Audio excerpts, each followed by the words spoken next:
Hukum tidak sebatas apa yang tertera di dalam pasal. Di balik setiap bunyi aturan, terdapat etika yang harus dijaga dan tanggung jawab yang tidak bisa dilepaskan oleh yang memegangnya. Hakim memang harus menjalankan undang-undang, tetapi amanah untuk menjaga keadilan tidak boleh dikesampingkan. Oleh karena itu, hakim tidak hanya menegakkan hukum, tetapi juga harus menjaga hati nurani di setiap putusannya. Ia adalah Bismar Siregar, seorang hakim yang berani menembus batas formalitas hukum demi menegakkan keadilan yang substantif. Beliau merupakan lulusan dari Fakultas Hukum dan Ilmu Pengetahuan Kemasyarakatan UI pada tahun 1956.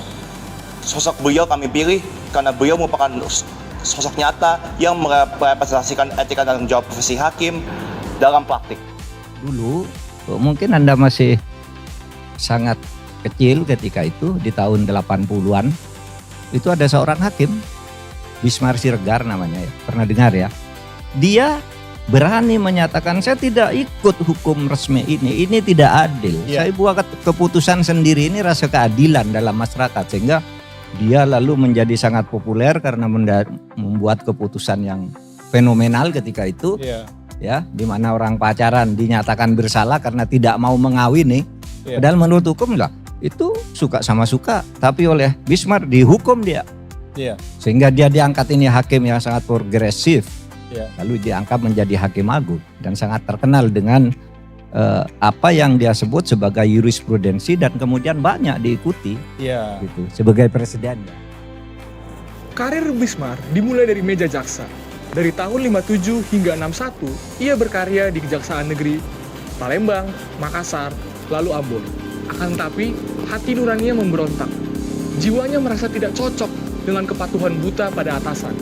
Kemudian, ia memilih untuk beralih menjadi seorang hakim, mulai dari Pengadilan Negeri di Pangkal Pinang, lalu pindah ke Pontianak, lalu pada tahun 1969, ia diangkat menjadi panitera di Mahkamah Agung.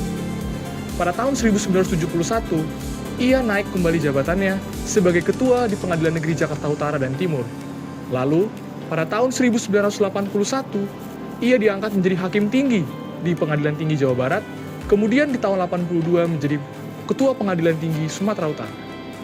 Dan pada 28 Mei 1984, akhirnya Bismar berhasil mencapai puncak karir seorang hakim dengan diangkat sebagai Hakim Agung. Ia berkarya hingga tahun 1995 di masa pensiunnya. Lalu, pada tahun 2012, ia wafat. Akan tapi, ia tidak pernah mati. Ia selalu hidup dalam setiap putusan yang membawa keadilan untuk Indonesia kita. Bismar adalah seorang hakim yang tidak takut untuk melakukan kesalahan, karena baginya untuk diam dalam ketidakadilan jauh lebih menakutkan. Pada tahun 1983, seorang perempuan bernama Katarina datang ke pengadilan dengan luka yang tidak bisa dilihat. Ia telah diperdaya oleh kekasihnya, dijanjikan pernikahan, tetapi ditinggalkan begitu saja. Tidak ada hukum yang bisa menjerat permasalahan ini, tetapi Bismar membaca hukum dengan cara yang berbeda.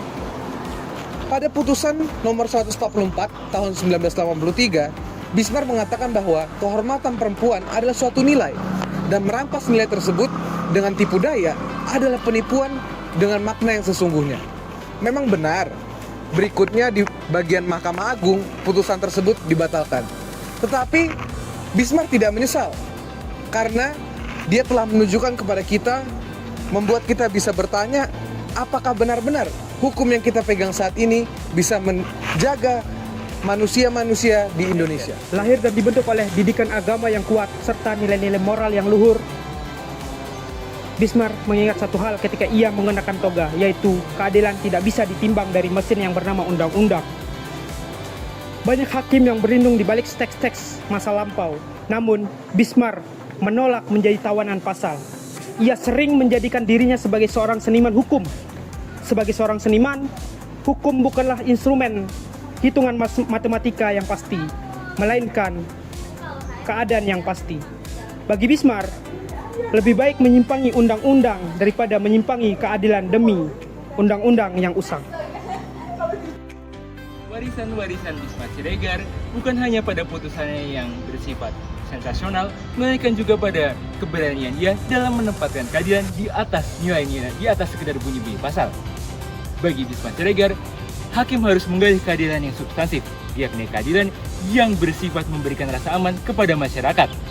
Oleh karena itu, ketika aturan hukum dirasa belum mampu menjamin rasa keadilan ini, maka Bisma Siregar berani menafsirkan hukum secara progresif demi memberikan hukuman yang setimpal bagi para pelaku.